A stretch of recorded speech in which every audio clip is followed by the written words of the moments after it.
Hello and welcome to another thrilling episode of Badminton Unlimited.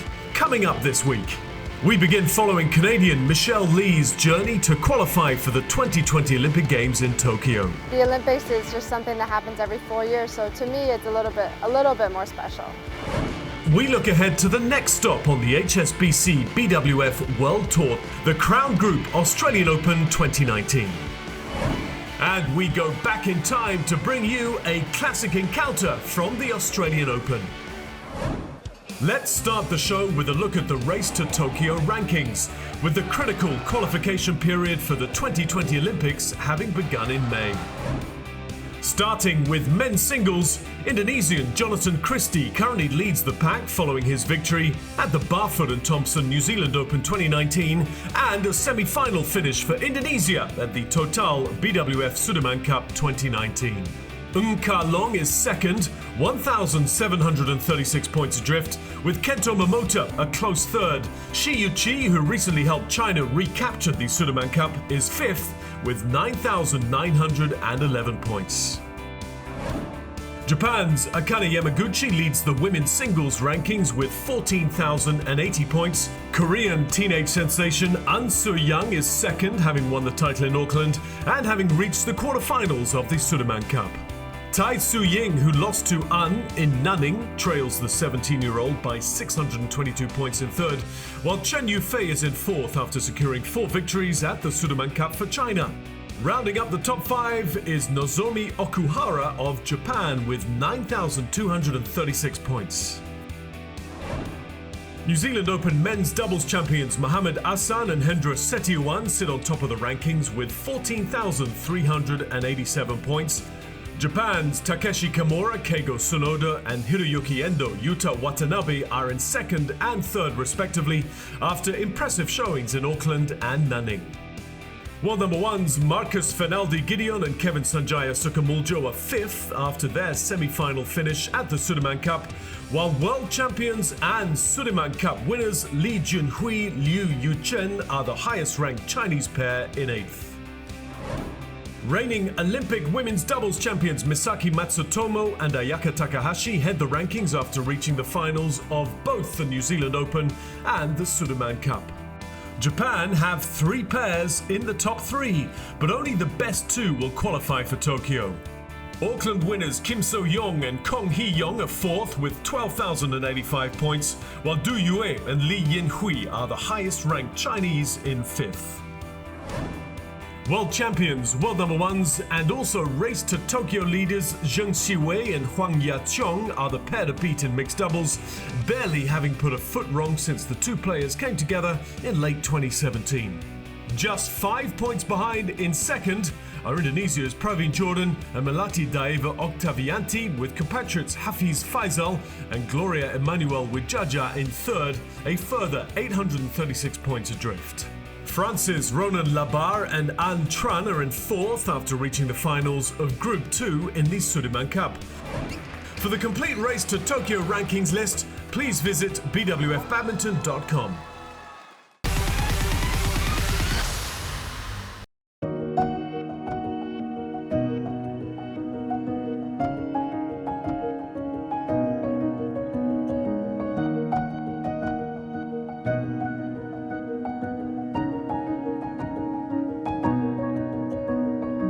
Hi, my name is Michelle Lee and I play for Canada, and my road to qualifying for the Tokyo 2020 Olympics starts right here.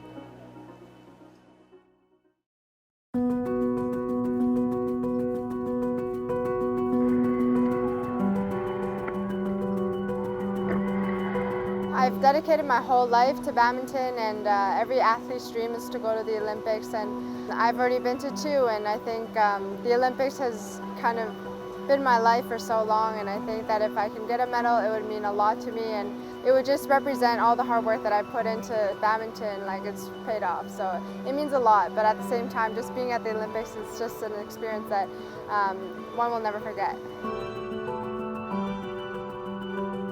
A world title and Olympic medal is just as special because it's just representation of everything that you've worked for. But the Olympics is just something that happens every 4 years, so to me it's a little bit more special. I I've played in the 2012 Olympics in London and the 2016 Olympics in Rio. In 2012 is my very first Olympics, so it was definitely very exciting. Everything was very new and I didn't know what to expect. I qualified for singles and doubles. So in singles, I was in a pool with Wang Yihan, so she became the silver medalist at that time. And then in doubles, because of all the disqualification, I had the chance to participate in the quarterfinals and then ended up playing in the semifinals. And the experience there was unbelievable. And to be able to kind of go through all of that, I think that's one of the most memorable moments for me. And then in 2016, I made it for singles and I lost to Sindhu, who also became the silver medalist.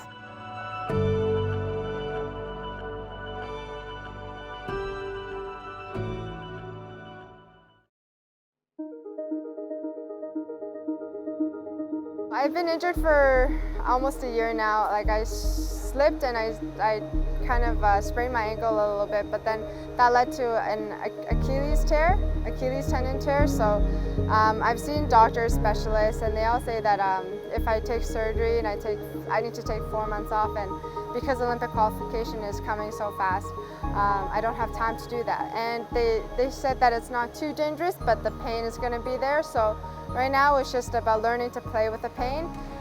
So it will be hard because I have to balance training and try not to get it too swollen and inflamed. But I think it's about trying to keep the pain level down so that I can still push and still maintain my speed during the matches. The Sudirman Cup will be the first qualifying tournament for me. After Sudirman Cup, I'll be playing in the Australia Open. And then starting summer, I think it's just a string of tournaments almost back to back. July, I think there's Canada, US, Indonesia, Japan, and then we have our Pan Am Games. So it's just going to be just constant traveling, constant competing, constant training for the next year up until next May. So it's going to be very, very exciting, yeah. So at Sudirman Cup, it's a team tournament. So team tournaments, the BWF points is usually the average of all your 10 tournaments that are counted in your world ranking points. But usually team tournaments, the points are good because they just take the average of what you already have. So usually if it's pretty high, then you're guaranteed a high average. Coming up Tokyo 2020, I think I hope that I would be one of the medalists this time. I'm going to do my best, put everything out there, and it will probably be just as memorable as of an experience for me.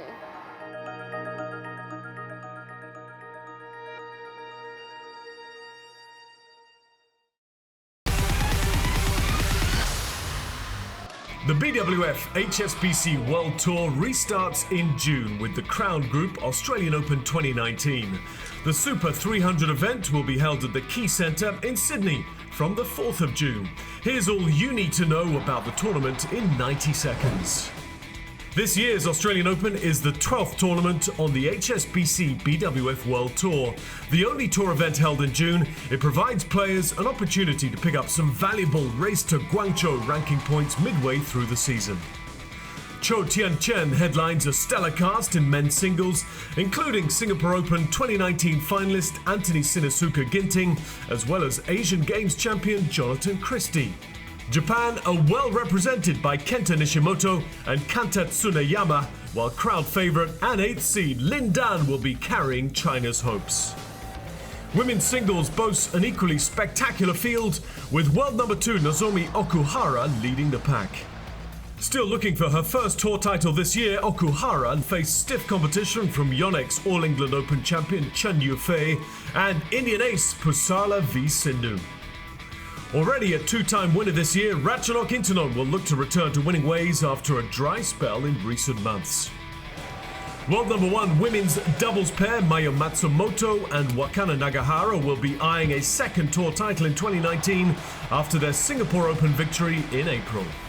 In order to do so, they'll have to thwart the challenge posed by compatriots and Perodua Malaysia Masters champions Yuki Fukushima, Sayaka Hirota, as well as Olympic champions Misaki Matsutomo and Ayaka Takahashi. Add to the mix All England winners Chen Qingchen and Chia Yifan, along with India Open champions Gracia Polly and Apriyani Rahayu, and the women's doubles battle is sure to be a blockbuster. So save the date for some thrilling action coming away from Sydney this June. And the champions for the men's doubles of the Star Australian Badminton Open 2015 from Korea, Leon-dae and Yu Yeon-seong. This year's edition of the Crown Group Australian Open will see the return of former champions Lee Yong-dae and Yu Yeon-seong, who won the title in 2014 and 2015. One of the most prolific men's doubles combinations in the history of the sport, the Koreans amassed 16 Super Series crowns, 6 of which were won in 2015, with their triumph over Liu Cheng and Liu Kai at the Australian Open final, kickstarting a bumper year for their partnership. That final is our BWF Classic Match of the Week.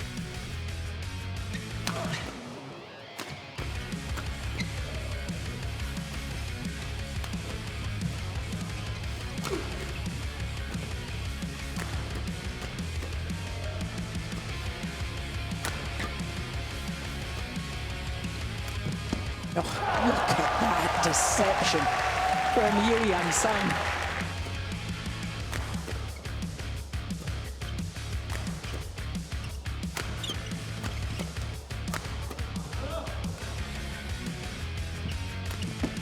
Oh, he's done it again. 2 consecutive rallies. The disguised drop shot.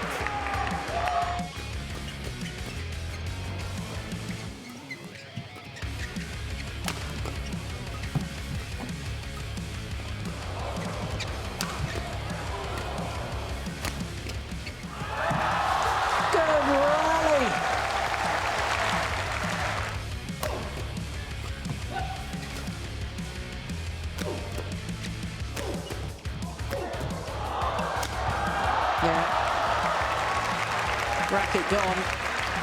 Lee Yong-dae made his way forward. He knew he couldn't smash from the back of the court again.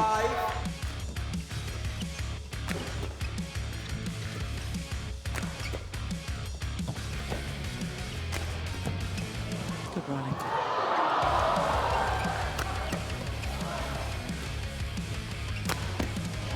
Yeah. Very, very good badminton.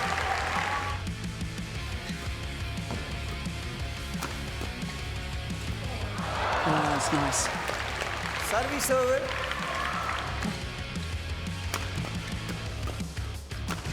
Good smash. Good running. Brilliant. Service over.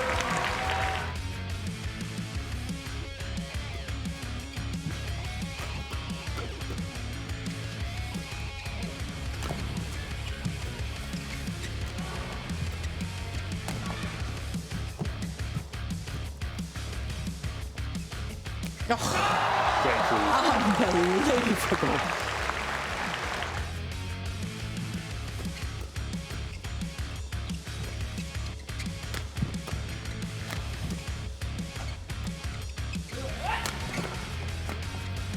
Oh, that's lovely. Yeah. That's a super shot from Lee Yong-dae. Service over.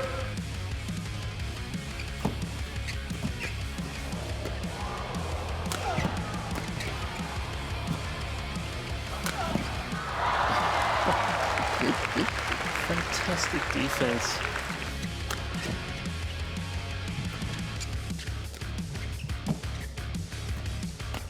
Oh, that's brilliant. What a backhand drive from Liu Cheng. 14. Big serve.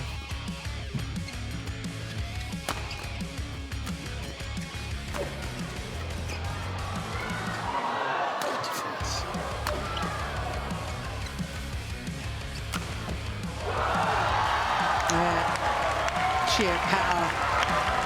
Service over.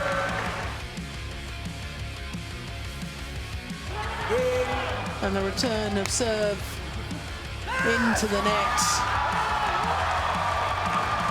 And the Koreans retain the title, the Star Australian Open. Time for a quick break here on Badminton Unlimited, but stay with us as we'll bring you our top 5 plays from the recently concluded Total BWF Sudirman Cup 2019. And we speak to world number 1 para badminton player Kim Jungjun about his climb to the top. 제가 이렇게 잘할 줄은 생각은 안 했지만 그래도 꾸준한 노력을 하면서 제가 정상에 섰다고 생각하고 있으니까 뿌듯해요.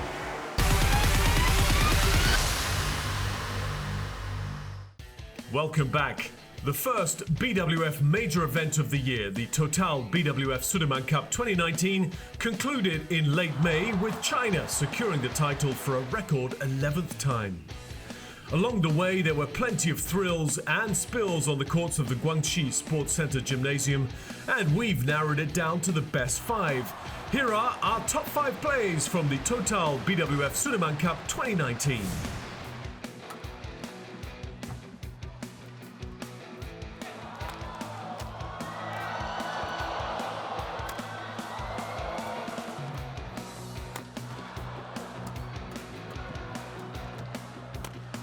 Scintillating badminton from both athletes. That was standout.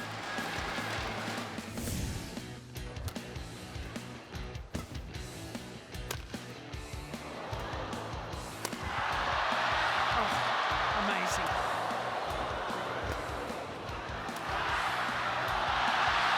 Wow, this is just getting better and better.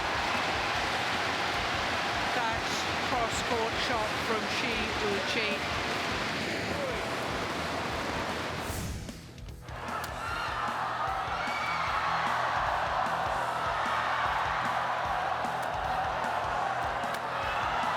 Oh, she's made it! Where did she pull that last shot from?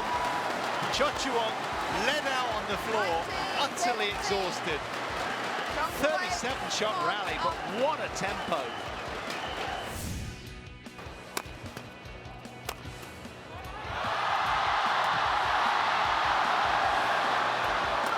Is fantastic.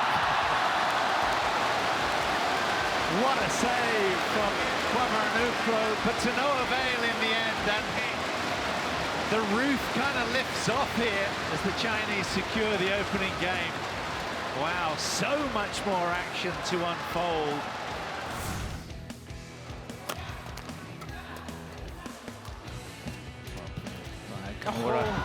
Oh, he's got it back! Would you believe it? It's good fighting spirit. What a rally. Brilliant! Oh, that's good play. Brilliant!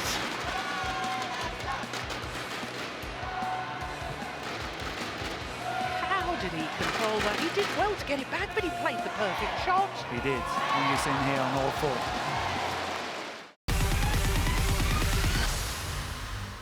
안녕하세요. 저는 김정준입니다. 참가 종목은 단식, 복식, 혼복 3개 종목을 참가했습니다. In Kim Jungjun, Korea boasts one of its biggest stars in elite para badminton. The men's singles WH2 world number 1 has dominated his category since bursting onto the scene in 2012. Badminton Unlimited got up close with the soft-spoken Daegu native to learn more about his amazing career. 2005년도에 산업재해로 다쳐서 2007년도에 시작을 하게 되었습니다. 처음에는 재활 차원에서 시작하게 되었는데 배드민턴이라는 종목을 시작하게 되어서 재밌고 몸 정신적인 건강에도 좋아서 이제 시작하게 되었어요. 대구 출신이었는데 대구에서 열심히 운동하면서 우리나라의 국가대표 선발전에 참가하게 되었습니다. 그때 당시에 참가해서 선발이 되었습니다.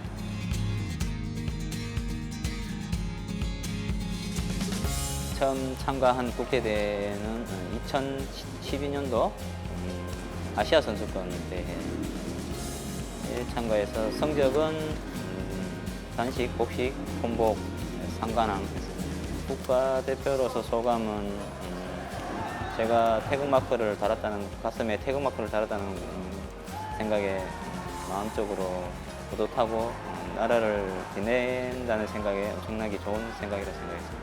아직 제가 체력이 남아있기 때문에 세 개 다 뛰어도 무관하다고 생각합니다. 사실 힘들지만은 스릴도 넘치고 이겼다는 승리를 하면은 뿌듯함이 생겨요.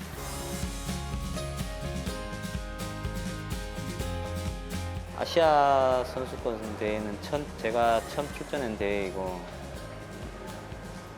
그다음에 독일 세계 선수권 대회에서는 제가 WH1에서 2로 올라간 대회에서 거기 또 2관왕. 일단 제일 가장 기억에 남는 대회는 아시아 세계 선수권 대회이고, 그 이유는 제가 처음으로 이제 국제 대회에 참가해서 메달을 따게 된 대회이기 때문에 그렇습니다.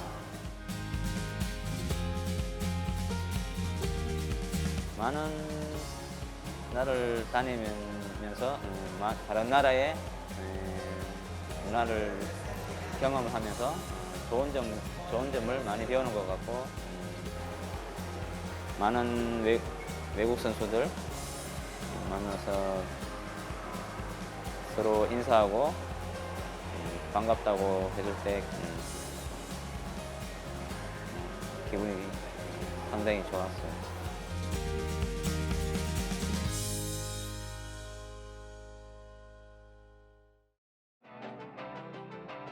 In the second part of our conversation with men's singles WH2 ace Kim Jungjun, the shuttler talks about his ambitions and hunger to get even better.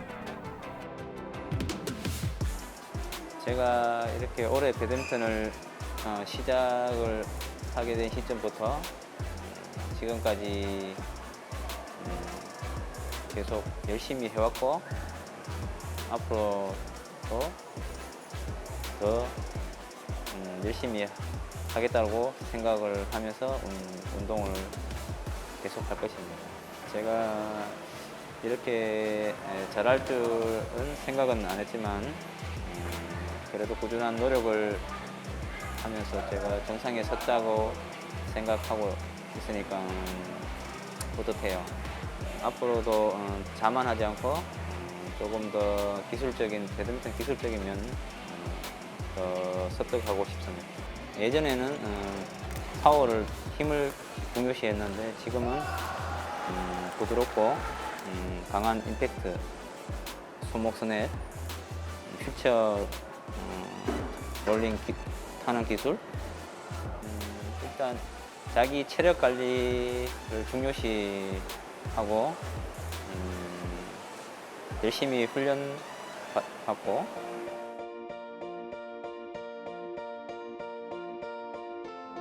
우리나라의 합숙 훈련을 1년에 한 100일 정도를 하는데 가족들과 긴 시간을 떨어져 있는 시간이 많습니다.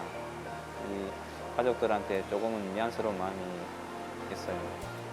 딸이 제게 힘내라고 응원해 줄 때 가장 힘이 나는 것 같습니다. 일단 저를 힘나게 하는 부분은 제가 딸을 2명을 두고 있습니다.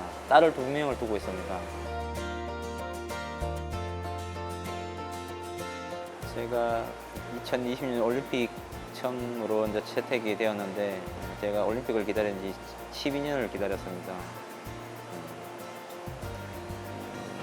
올림픽에 참가하게 되면은 메달 2개를 따고 싶습니다.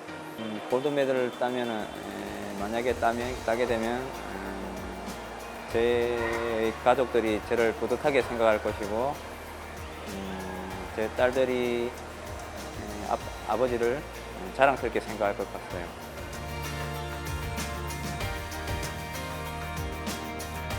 제가 이제 선수 은퇴를 하게 되면 후배들을 무료로 가르쳐주고 싶습니다. 모든 선수들도 장애인 배드민턴을 하면서 목표를 잃지 말고 자기가 정한 목표를 향해서 열심히 운동했으면 좋겠습니다.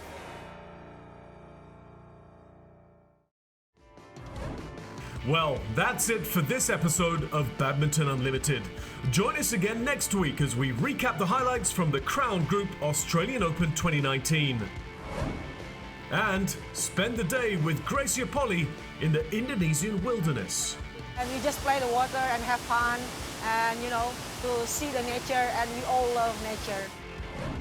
In the meantime, remember to log on to the BWF fan site, bwfbadminton.com, for all the latest stories on the sport. Bye-bye for now.